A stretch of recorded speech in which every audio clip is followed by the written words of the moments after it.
Matt was right. There was no mystery to the way Mary Walsh had died.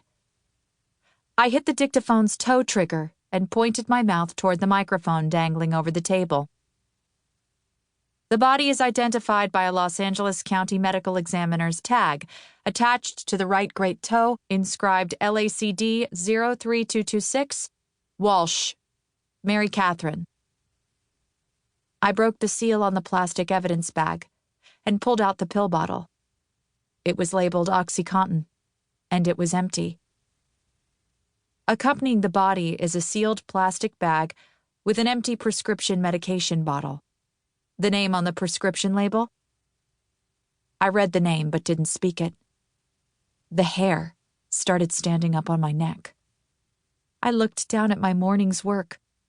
The splayed body, flecked with gore, the dissected womb tossed on a heap of other organs. That can't be, I told myself. It can't. On the clipboard underneath the case intake sheet, I found a piece of hotel stationery sealed in another evidence bag. It was the suicide note, written in blue ink with a steady feminine hand. I skimmed it, then stopped, and went back. I read it again. I heard the clipboard land at my feet.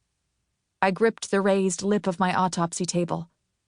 I held tight while the floor fell away. Part 1. San Francisco, July. Chapter 1.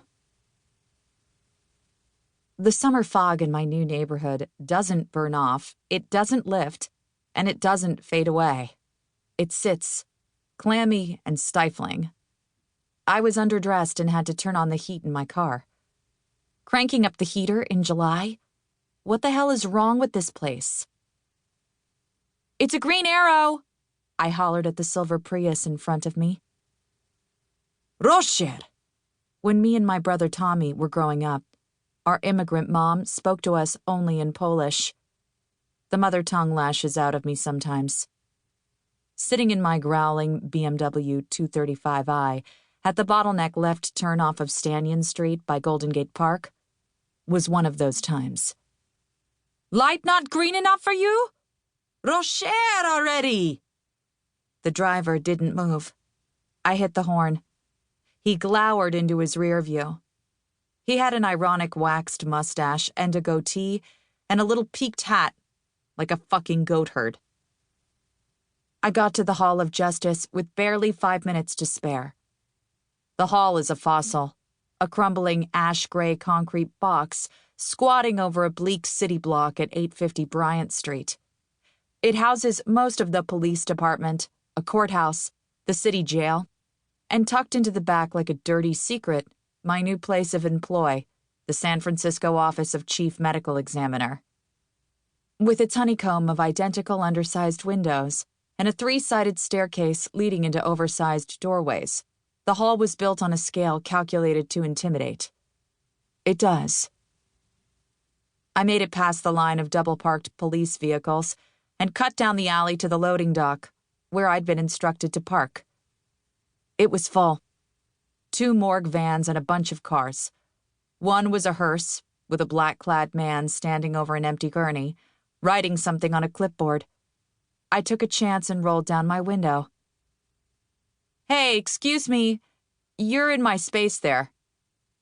The mortician looked up. Who are you?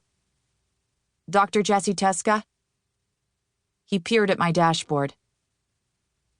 Where's your placard? The parking pass. It was on top of an unopened moving box on my kitchen table, along with a pile of insurance paperwork and other bullshit I still needed to read and sign. It's my first day, I don't have one yet. I lied. Gonna need a placard, ma'am, the mortician said, and rolled his gurney toward the loading dock at the end of the cramped lot. Wait! Wait!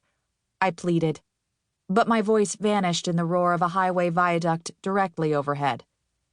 The mortician pushed up the ramp to a pair of gray metal doors, then stood aside as they slid open. A figure came out.